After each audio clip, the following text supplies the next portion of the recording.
Are you a podcaster? Maybe you've got that big idea and you're looking for a network to join.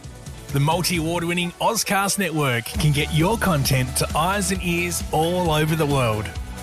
Join now for the first month free, and you could be featuring this sound at the beginning of your podcast. Auscast. Simply head to auscastnetwork.com for details. Les Ellicott has arrived. How are you, Les? I am very well this morning, Jeremy, and you? I am fine. Thank you for all the comments that you sent me. They're all incredibly good and thought-provoking. The world's a marvellous spectrum of information and what's going on at the moment. It's a lot of things happening, a lot of things in people's lives. Christmas is only 3 weeks away. We are 4 weeks before the end of the year, New Year on the horizon. Yeah. It was interesting. I know that every day on the podcast you talk about special events and diary dates and dates. And yeah, it's interesting. Some of them are really weird. Well, it is weird in the context that I know many people, listeners, would be aware that John Lennon was shot. And it was actually this day 43 years ago. But I was doing a little bit of a fact-finding tour on that issue, and he had made the comment that the Beatles would be more popular than Jesus Christ. Now, I'm not quite sure if that's eventuated, but certainly Mr. Chapman, who shot Lennon, and apparently shot him 4 times, but actually fired 5 bullets in the back. He was sentenced to 20 years to life jail. Next year in February will be his 13th parole hearing. I don't think they're going to let him out. I don't believe they'll let him out. No, I don't think so either. And nor should they. No. There's a little bit here on John Lennon. Now Daddy is part of God. This is Sean Lennon, his son. Now Daddy is part of God. I guess when you die, you become much more bigger. Then, well, you're part of everything. Christmas is heaven. Banner outside the Dakota building. Christmas is heaven. Anyway, before his death, John Lennon told Julian that a feather floating across the room would be a signal that he was still around. And yet would some might say, Jeremy, that Lennon treated his son appallingly. Oh, yes, I can imagine. I mean, you look at all of those stars that have ended up writing books, or actually their children writing books about how awful their big-name mother or father was during their upbringing.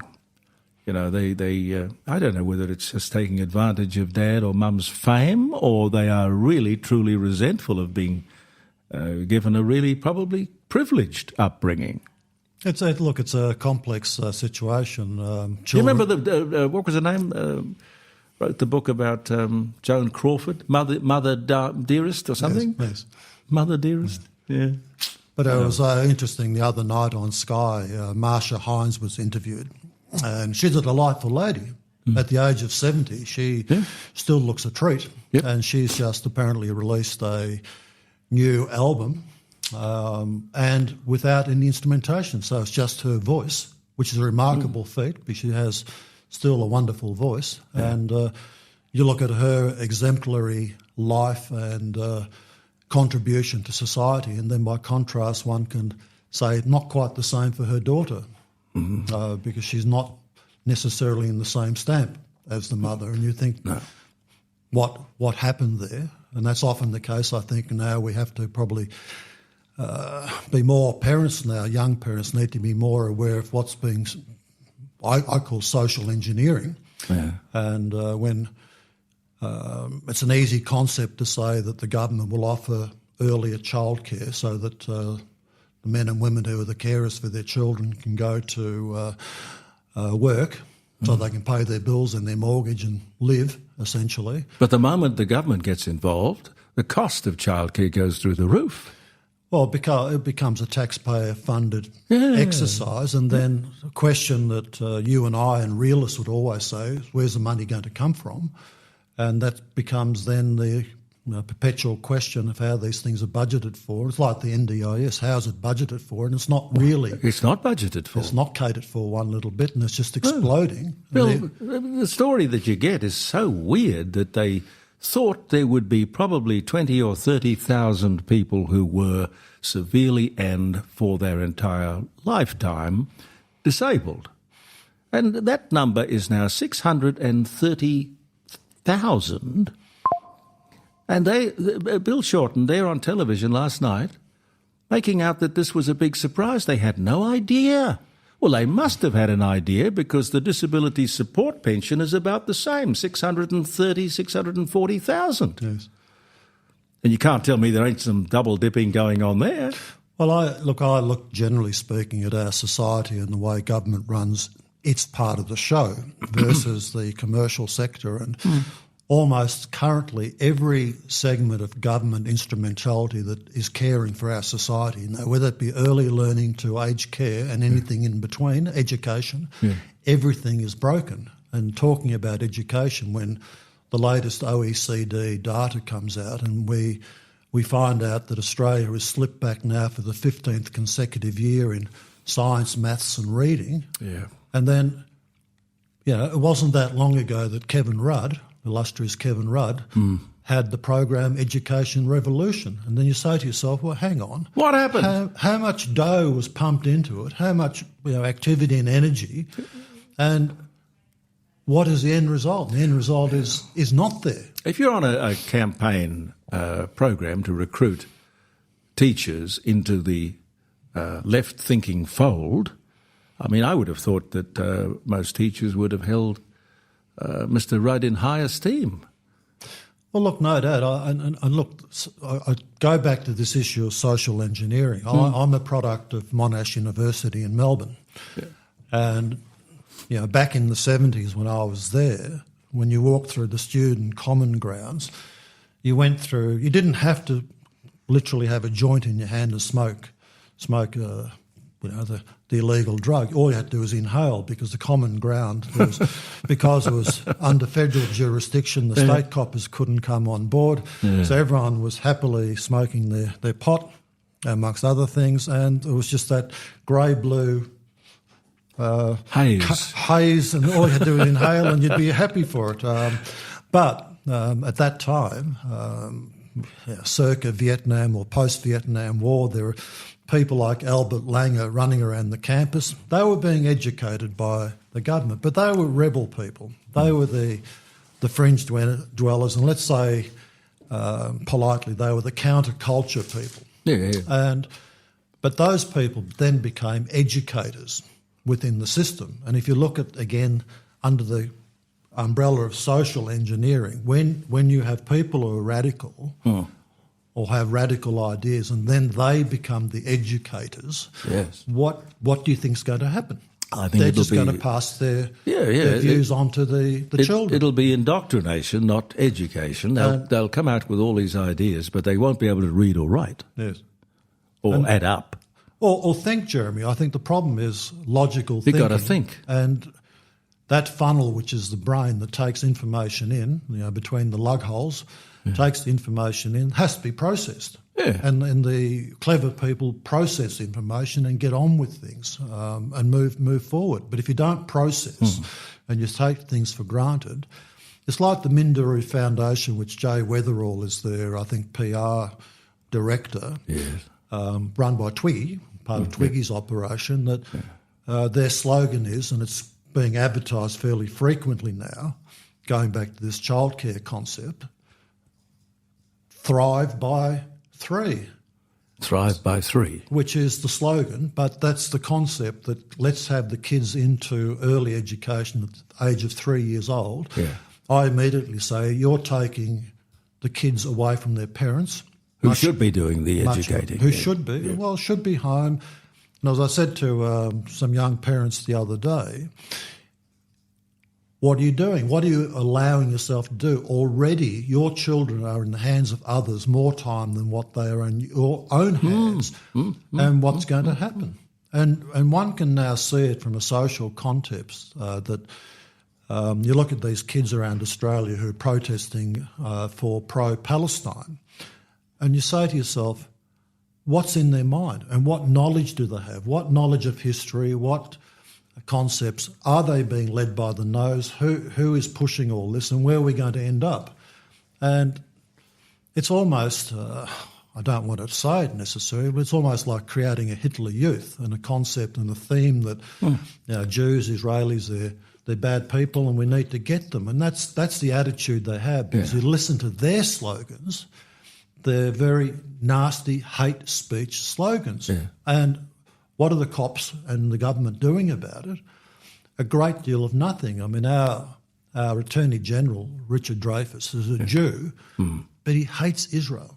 And unfortunately, it seems to me the Labor Party and the Greens just have a disdain for Israel. Yes. And it's always promoting the Palestinian cause. And I totally agree. And if you can, and it surprises me that conservative politics has never cottoned on to this. But, you know, if you can get into the schools and you can control education and therefore the minds of the generations to come, and you can get into the media and take over, get your top people in so they only employ like-minded others in every particular category, then if you can hopefully get a significant number in the judiciary, you can control the courts and you can control the media and you can control education, you got the whole thing sewn up. Look, what you're saying is there's not one element of that is conspiracy theory. But of course I see it every day. But of course they, the government and others, the globalists, will say that it is conspiracy theory, that it's not happening and it's not right. Oh, it's not. I don't believe that for a minute. But you can see, and you're already a victim of cancel culture. How dare you have said what you said about Brittany Higgins? Oh, I'd say it again. I'd say it again, and I'd say it to my own children. Yeah, but look what happened to you. And now look what's happening to Alan Jones, these provocative allegations. Yeah. And why would Alan Jones be singled out? Because Alan Jones is a person who says his mind like you have. Alan Jones is a person who's got very definite opinions about things.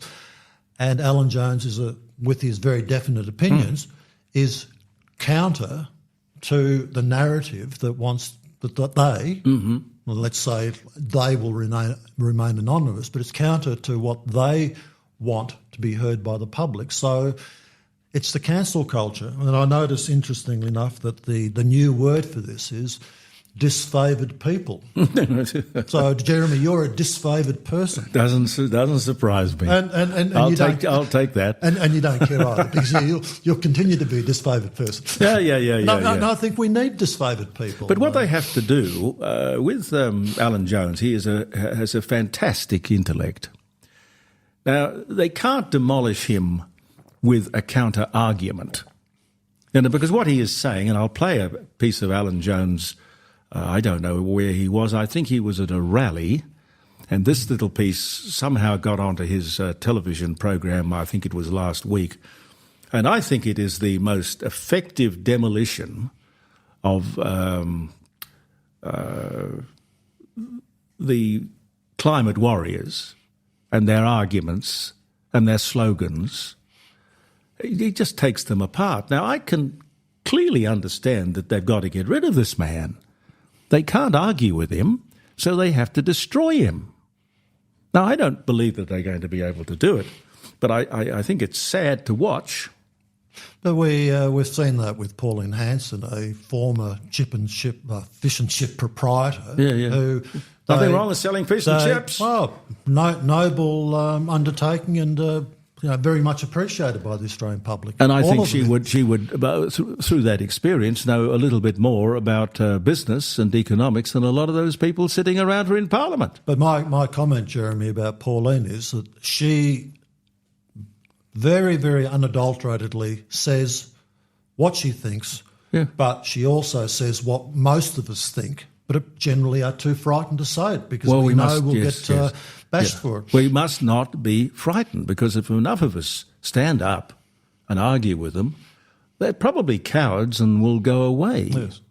We can't let them shut us up. That's the worst thing. And I think when she spoke to the Senate on Wednesday, some stage, I did look at her speech on YouTube, and she gave them a wonderful spray about these detainees and the release of these detainees and what's happening to our society and the government and their behaviour to all this. And I think on this subject the government has been very wayward in their approach, very pedestrian in how they've handled it, and they've also been petulant because they've been caught out. Yeah. And the Labor traditional way of attacking the opposition is to start to get literally into the trenches and be nasty and look at Dreyfus the way he spoke to that reporter. Yeah, the waving of the finger. And I don't know the lady's name, but I think she was from Sky News. She was from Sky. And she had the temerity to ask the Attorney General a question or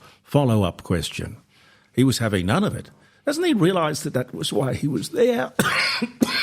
Well, between him, three key people responsible for that debacle, the Attorney General, Giles and also O'Neill, between three of them, you reckon that 1 out of 3 at least would be able to come up with a coherent, sensible explanation or some sort of mea culpa that they have stuffed up and we're going to fix it. But no, the de facto government of this country, which is the Liberal Party, is the one fixing their problems. They're the ones holding the ball literally and playing the ball to keep Labor afloat, because Labor is almost like a ship without rudder. And if I had any prediction for the new year, and based now that Parliament has risen for 6 weeks, and one would say, my God, why would Parliament be away from the action for 6 weeks when the country's in diabolical various issues happening at the moment? And you say to yourself, well, why are we having this long break with so many problems?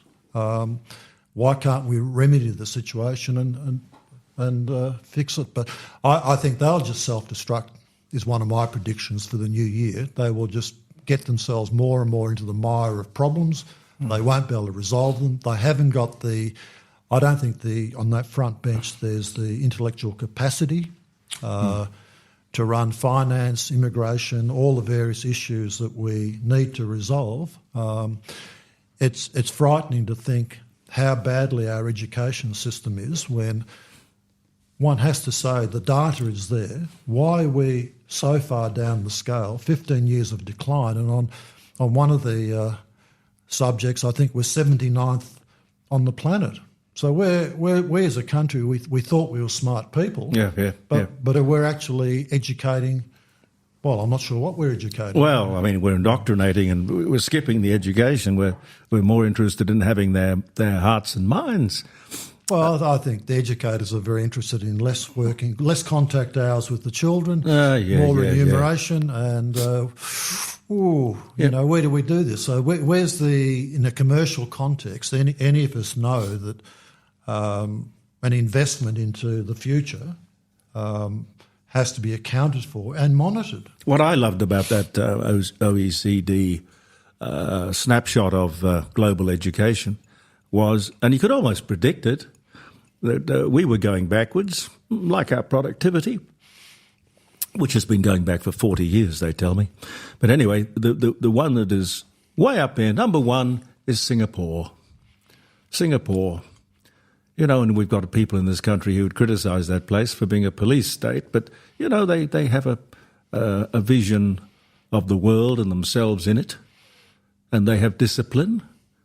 I think they're very, very admirable. And when you consider that they have got none of the advantages or really the assets that we have, and what have we done with all our natural wealth? Singapore, small island nation, progressive. I think my first visits to Singapore was in 1978. Changi Airport, the old airport, and it has progressed steadily, without hesitation, has moved forward, They have progressed up the scale of education, of commerce, of government. Lee Kuan Yew, who ran the show back in 78, eventually handballed it to his son and family. I think they're a very progressive society. Since 78, I've probably gone back there at least 15 times. Is it a democracy, or how would you describe their system of government? Well, I think it is a democracy. I think I'm not 100% sure on that, but I think they can vote. But Whatever it is, it works. Well, the notion that it is a tough society on the public, and I guess probably that's the counter people who don't like the way it operates. So the suicide rate is very high there. It's a police state. But from my point of view, and that's as a tourist, but my observation after so many visits, one gets the feel of the place and one gets to talk to the people who live there. The people who are there, working, retired, are very, very comfortable with the society that they have. Yeah. The tourists who go there are likewise also very comfortable about it. Safe. It's one of the safest places in the world. Safe, comfortable, progressive, modern.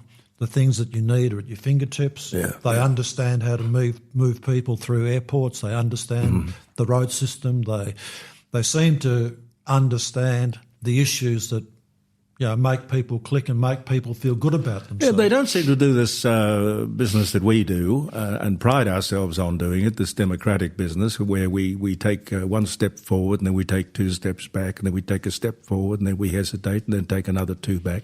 So it's almost like we're never getting anywhere.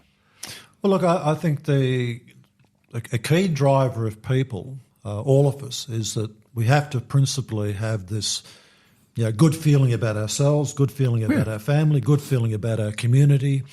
And the elements of that are obviously finance, it's government, it's a number of issues. But ultimately, if we're not feeling good about ourselves, we're just not going to release the money from our wallet to the society and make things happen. We have to understand that our capitalist system, democratic system, rotates around dollars because everyone has, as you've said before, skin in the game, and people who are running business, they're there for a reason.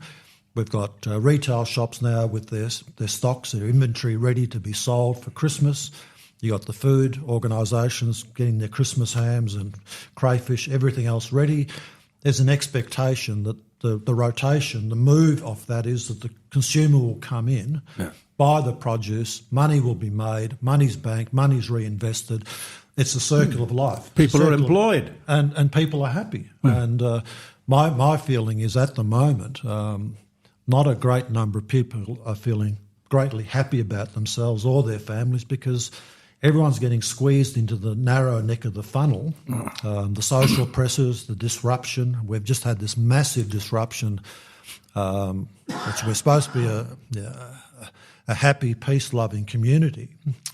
But the referendum, which was a signature brand of Albanese, everyone has to be realistic that he almost banked his future on that.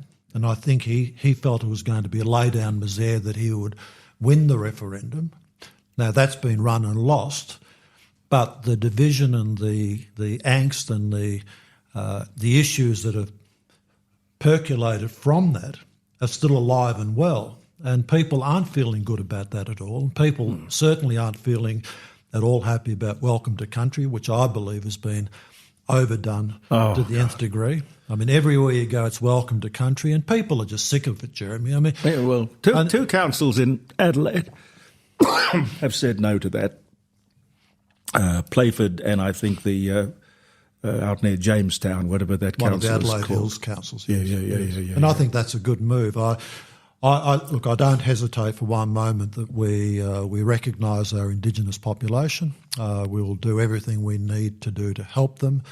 But there are ways and means of doing that effectively and doing it for the people in the areas where it's needed. The Pilbara, Wodonga, APY lands, you name it. There's lots of areas. We're not talking about inner city elites who are well and truly looked after because all the services that they need as Aboriginals or Indigenous to our community, they're all in the city. There's no doubt about that. They're all in the city. But in the areas where the areas that are remote.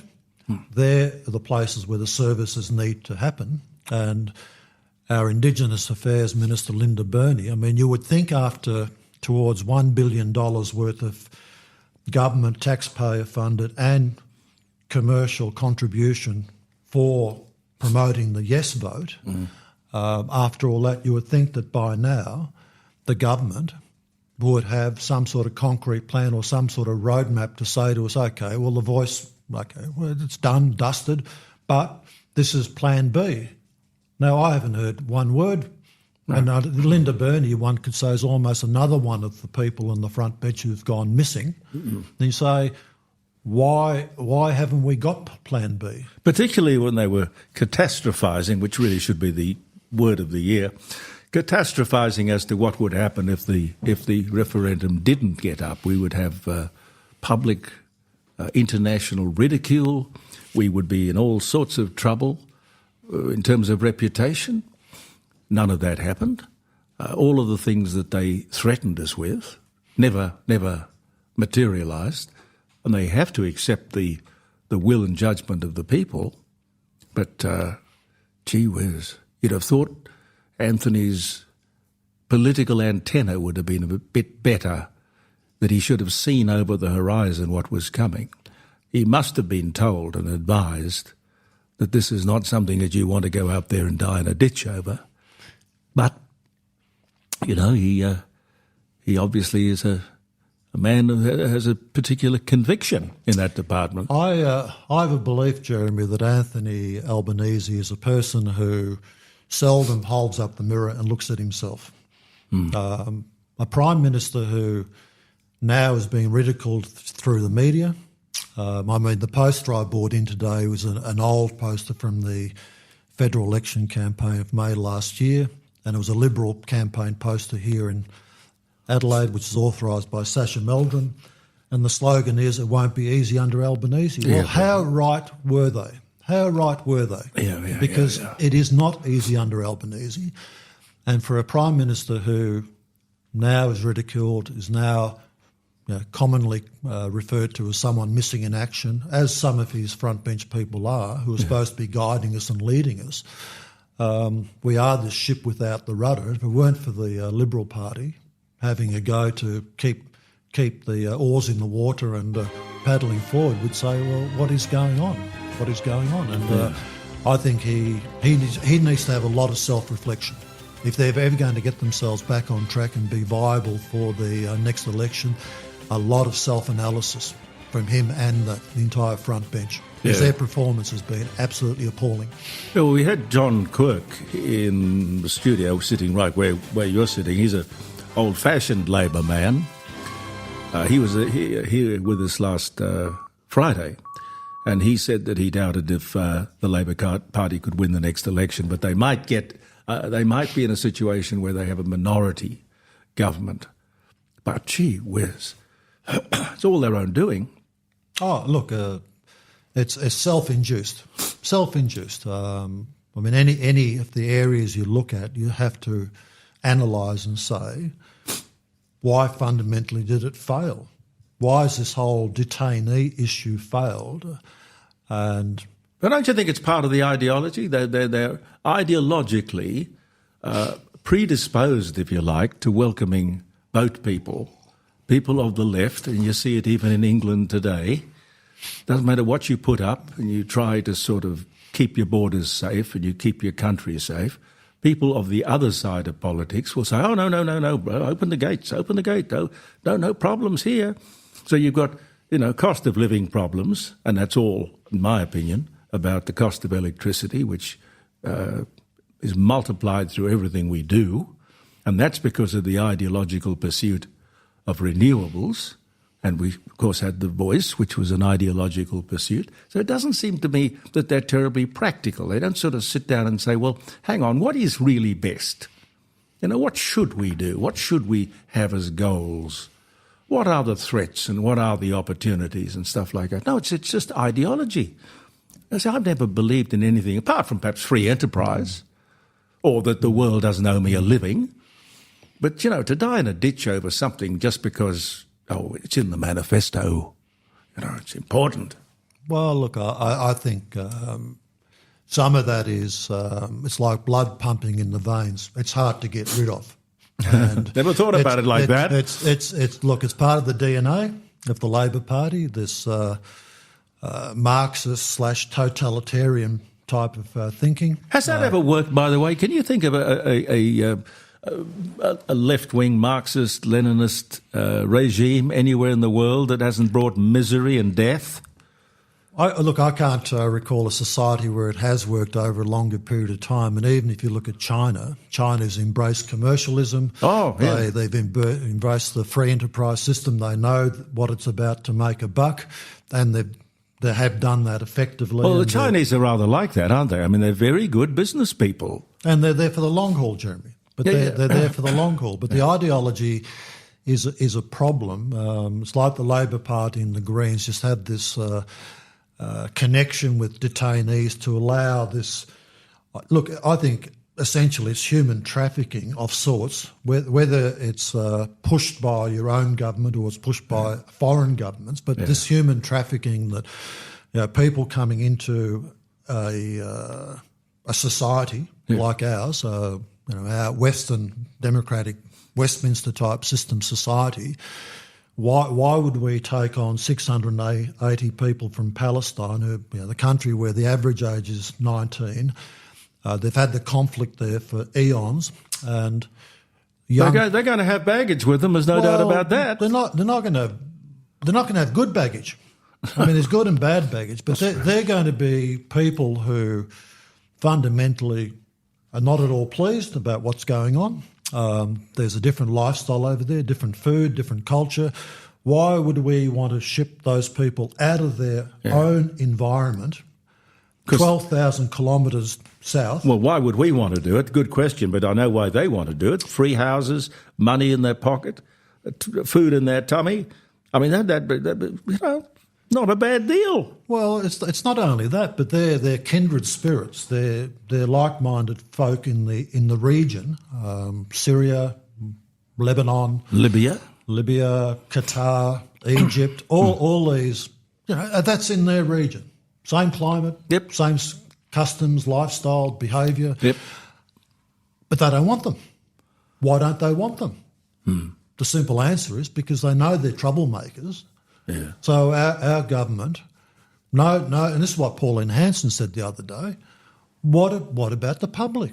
Where's the public fit into a government policy? Our safety, our rights, our opportunities for the future. Yeah.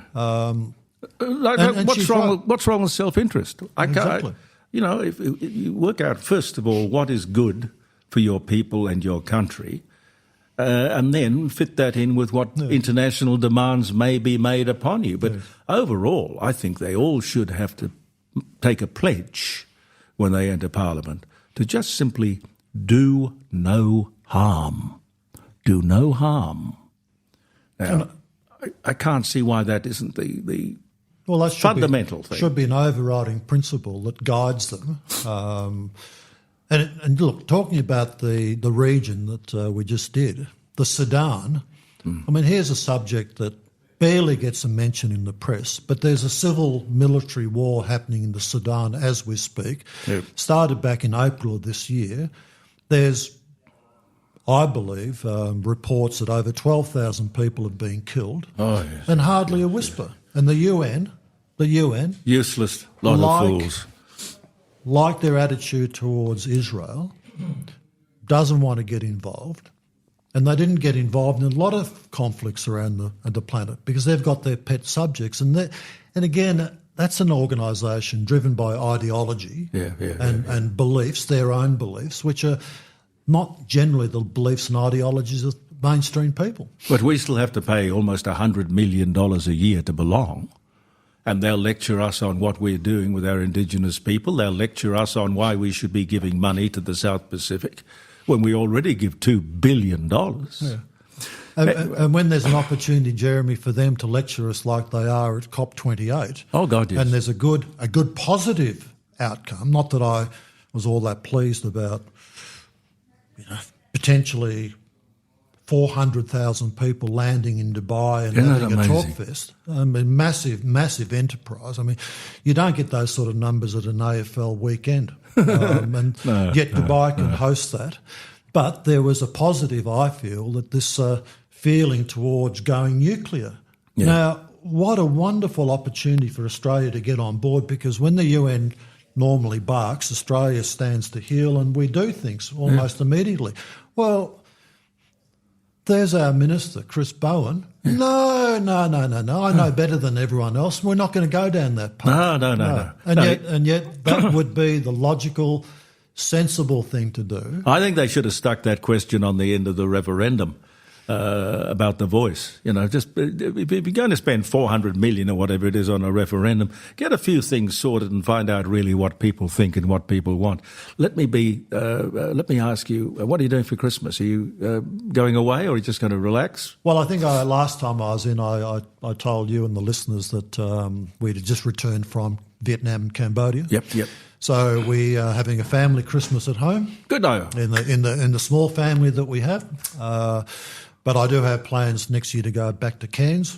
Cairns, I think, is a wonderful spot. So there's a couple of weeks in Cairns just near the early part of winter. And then towards the middle of the year, Angie and I are heading off to Europe. And that'll be a commencement in Prague, going up to Warsaw, down to Auschwitz, down to Budapest. And then from Budapest, we're boarding a boat to sail up the river to Amsterdam.